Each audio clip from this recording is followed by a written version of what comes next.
Paano mag-create ng GCash biller sa GCash? Watch this. So guys, in this video, ang topic po natin today ay regarding sa GCash biller, kung paano tayo maglalagay ng biller sa ating mga pay bills po. I-check na po natin ang GCash.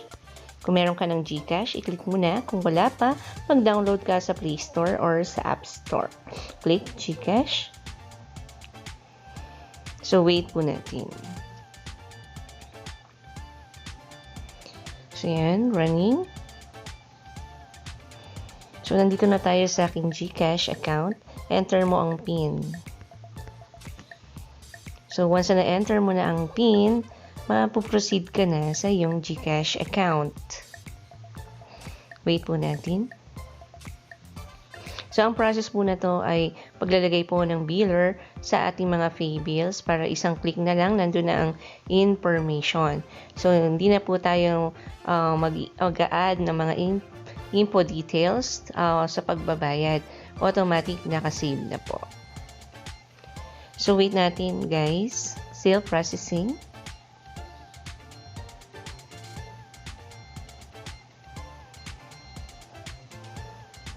So, medyo matagal. So, ayan. Nakapasok na tayo sa aking GCash account. So, i-remind me later. And then, proceed na tayo sa bills.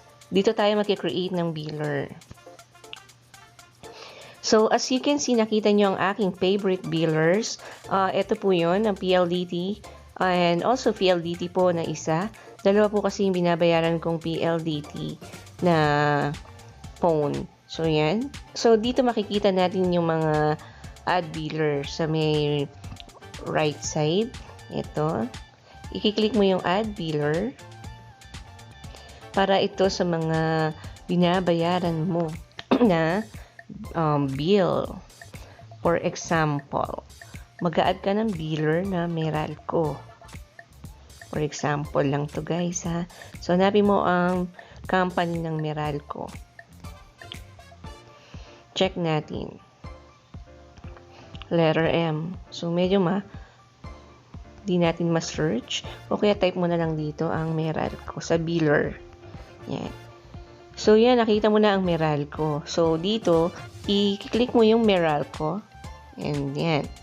And then, ilalagay mo yung account number mo. For example, 1, 2, 3, 4, 5, 6, 7, 8, 9, 10. So, yan yung iyong customer account number sa Meralco. And then, maglalagay ka ng optional naman yung amount. For example, maglagay ka lang ng 1,000, 2,000, or huwag ka na maglagay. And then, your email address. For example, ang email mo ay ito. Ayan. Ang nickname mo ay ilalagay mong nickname para doon ay Meralco. Ayan na lang. So, nakalagay dito, select remind me every. So, piliin mo na lang, check mo yung kung kailan siya. For example, every 10th day of the month. Yan, kiklik mo yan. So, once okay na yan, nagkaroon ka na ng information regarding your Meralco bill, nangyayari po ay isi-save na natin. So, nakalagay dito, biller details. Yan nga po ang Meralco. Nickname niya ay Meralco na lang po ang nilagay ko. And then, meron ditong customer account number, your email address, and also, i-remind ka na every 10th day of the month. So, for example, babayaran natin siya sa pay bill.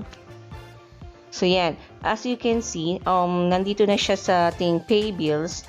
Nakalagay po dito, Meralco nga po. And then, ikaw na yung mag-i-input ng amount. Kunyari, 1,400.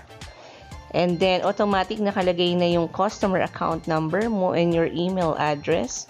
Ayan na, guys. And then, in-next mo na lang yan. Once na-next mo na yan, so 1,400 lang for example. 1,400, yan. Double check mo ang details before ka mag-proceed ng iyong pagbabayad. So, ang kagandahan lang dito sa ating pay biller, naka-set na siya. No need na mag-input ng mga information. Ang gagawin mo na lang po ay kiklik mo na lang ang next, and then i-follow mo na lang yung mga next next step na ibibigay sa atin ng GCash. So, ganun lamang guys. Once na nag-proceed ka ulit sa yung biller, makikita mo ang Meralco. As you can see guys, naging 3 na siya. Ayan, nakita nyo ang aking Meralco biller. Yan, nandyan na siya. Naka-automatic yan. Pag pinindot mo yan, ayan ang information. Pwede mo rin siyang i-edit kung gusto mo. For example, edit natin to. Edit biller. Ayan. Papalitan natin yung nickname niya. Ilalagay natin Meralco kung saan ka nakatira. Kunyari, Meralco 1 account. Kasi kunyari, 2 yung account mo. So, Meralco 1 account na lang lagay mo. And then, after that, na-edit mo na. I-click mo na ang save. So, again, guys, successfully save biller details. Nakalagay dyan. So, once na chinek uli natin, na-proceed tayo sa ating favorite billers, i-click mo yan. So, as you can see, ayan, nabago ang nickname niya na Meralco 1 account and same account number, email address, and also yung reminder niya na every 10th day of the month. So, ganun lamang guys, no? Kung gusto mo namang burahin, i-click mo lang yung delete icon, di-delete na niya yan. So, as you can see guys, ito lang yung simple tutorial ko regarding the favorite billers. I hope nagkaroon kayo ng additional information on how to add favorite billers dito sa ating GCash account para sa pagbabayad po ng mga bills na automatic na meron ka nang nakasave na information sa mga payables mo. Again, kung di ko pa po nakaka-subscribe, pakiclick po ang subscribe button and i-click mo na rin ho ang notification bell para lagi ko kayong updated sa mga latest tutorial video ko dito sa YouTube. Again, this is Earning TV and have a good day po. And bye! God bless po!